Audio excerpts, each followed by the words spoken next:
नाज़रीन, बाबर आजम के हवाले से एक ऐसी खबर आई है जिसे सुनकर आप सब हिलकर रह जाएंगे। बाबर आजम इस वक्त स्टार हैं, पाकिस्तान का फ़ख्र हैं, लेकिन यहाँ पर पहुँचने के लिए वो कितनी तकलीफ़ों से गुज़र रहे थे, कितनी कुर्बानियाँ दे रहे थे, ये मैं आपके साथ शेयर करना चाहता हूँ। दरअसल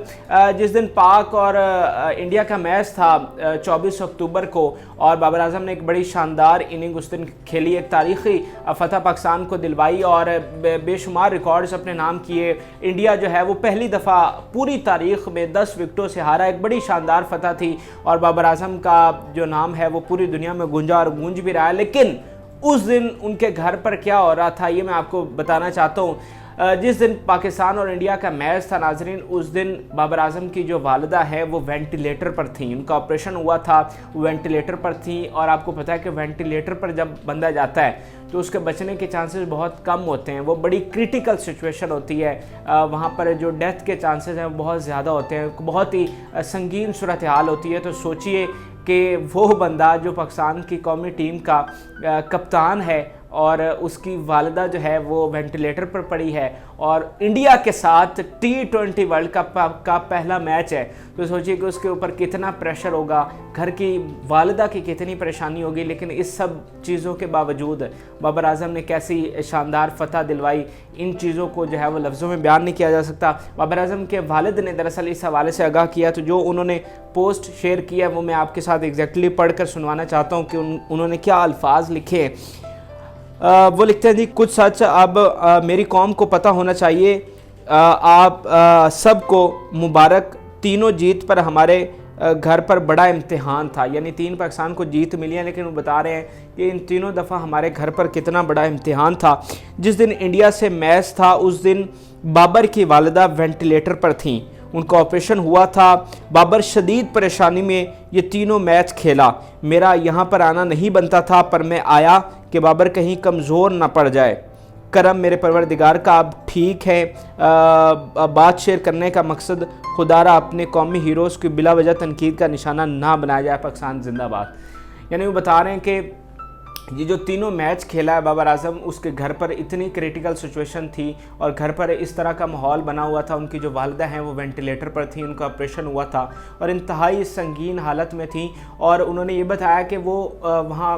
UAE में इसलिए गए, वो जो पहले मैच में आपने देखा कि वो रो रहे थे मैच के बाद, तो उसमें एक तो वो फतह की बात भी थी और दूसरा असल परेशानी उन्हें घर वाली भी थी कि किस तरह उनकी बीवी बाबर की वालिदा जो है वो वेंटिलेटर पर थी। तो वो आंसू जो थे, हम समझ रहे थे कि ये खुशी के आंसू हैं, वो खुशी के आंसू थे, लेकिन वो जो परेशानी थी वो उस वक़्त हम नहीं देख पाए। और उन्होंने देखिए यार कैसे ये लोग होते हैं, इनकी मेंटल स्ट्रेंथ कितनी होती है कि उन्होंने तीनों मैचेस जो इंतहाई अहम मैचेस थे पाकिस्तान के, उसमें डिस्क्लोज़ नहीं किया कि हमारे घर पर क्या हालात है, कि ऐसा ना हो कि कोई प्रेशर बिल्ड हो जाए बाबर पे या कोई ऐसा मसला हो जाए। तो उन्होंने जब 3 मैच जीत लिए हैं तो उसके बाद ये डिस्क्लोज़ किया है कि क्या हालत थी। और वो बता रहे हैं कि जो UAE उनका जाना था वो इसलिए था कि बाबर कहीं कमज़ोर ना पड़ जाए, बाबर की किसी तरह का प्रेशर ना ले ले, तो वो उनको सहारा देने के लिए, उनको बैक करने के लिए, उनको सपोर्ट करने के लिए वहाँ पर गए। और ये ऐसा ही एक गैर मामूली चीज़ थी क्योंकि इनके जो वालिद हैं बहुत कम है, उनको मतलब ऐसा ही होता है कि पहले कोई इतना उनको नहीं देखते स्टेडियम में, लेकिन उस दिन उनके वहाँ पर जाने की वजह और तीनों मैचेस में वहाँ पर ठहरने की वजह यही थी कि बाबर जो है वो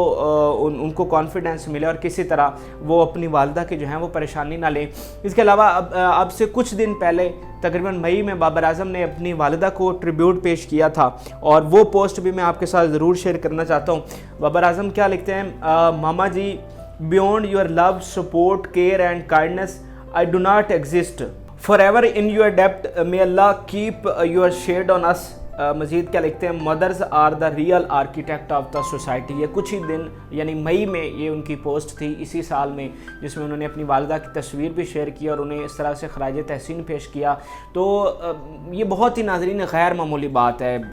ये जिस बंदे पर गुजरती है वही इस बारे में जान सकता है। मैं आपके साथ शेयर कर रहा हूँ, आप सुनेंगे, थोड़ा बहुत इस पर रिएक्ट करेंगे, लेकिन हम उस फीलिंग्स को, उन एहसासात को समझ नहीं सकते کہ ایک طرف آپ کی والدہ اس حالت میں ہو اور آپ کا اتنا بڑا میچ بھی ہو اور آپ کھیلیں اور اتنا اچھا جو ہے وہ پرفارم کریں، پوری قوم کا نام جو ہے وہ روشن کریں، پاکستان کے جھنڈے کو سربلند کریں، یہ بہت بڑی بات ہوتی ہے۔ اور میں سمجھتا ہوں کہ یہ عطا ہوتی ہے، یہ ہر کسی کے حصے میں نہیں آتی، اور یہ بابر اعظم کے حصے میں آئی ہے، یہ رضوان کے حصے میں آئی ہے، اور یہ آصف علی کے حصے میں آئی ہے۔ اور ظاہری طور پر جو کامیابی ہوتی ہے دنیا وہی دیکھتی ہے، اسی کو سراہتی ہے، لیکن سپر سٹار بننا، اتنا بڑا نام اور مقام بنانا یہ کسی طرح آسان نہیں ہوتا۔ ہم نہیں جانتے کہ یہ لوگ کتنی قربانیاں دے کر آتے ہیں، کتنی یہ سیکریفائسز کرتے ہیں۔ آصف علی کی بھی اسی طرح کی کہانی ہے، جب بیٹی کی ان کی ڈیتھ ہوئی اور وہ بھی دورے پر تھے، اور بابر اعظم کی بھی آج یہ کہانی جو ہے وہ سامنے آئی ہے کہ ان کی والدہ جو ہے وہ اتنی شدید سنگین حالت میں تھیں، لیکن وہ کھیلے، اور ان کے باپ نے جس طرح سے ان کو سپورٹ کیا، ان کی فیملی نے جس طرح سے ان کو سپورٹ کیا، یہ قابل تحسین ہے۔ اور یہ انہوں نے بہت اچھا کیا کہ قوم کو بتایا کہ بابر اعظم جو ہیں یا کس طرح سے کن قربانیوں کے بعد کھیل رہے ہیں اور کن قربانیوں کے بعد وہ اس مقام پر پہنچے ہیں۔ تو ہماری دعا ہے ان کی والدہ کے لیے، اللہ انہیں صحت دے، اور ان کے والد نے بتایا کہ وہ اب ٹھیک ہے، ماشاءاللہ سے بہتر ہیں، اور شاید ڈسچارج ہو کر گھر بھی آ گئی ہیں۔ تو ہماری بہت ساری دعائیں ان کی والدہ کے لیے۔ اجازت دیجیے، اللہ حافظ۔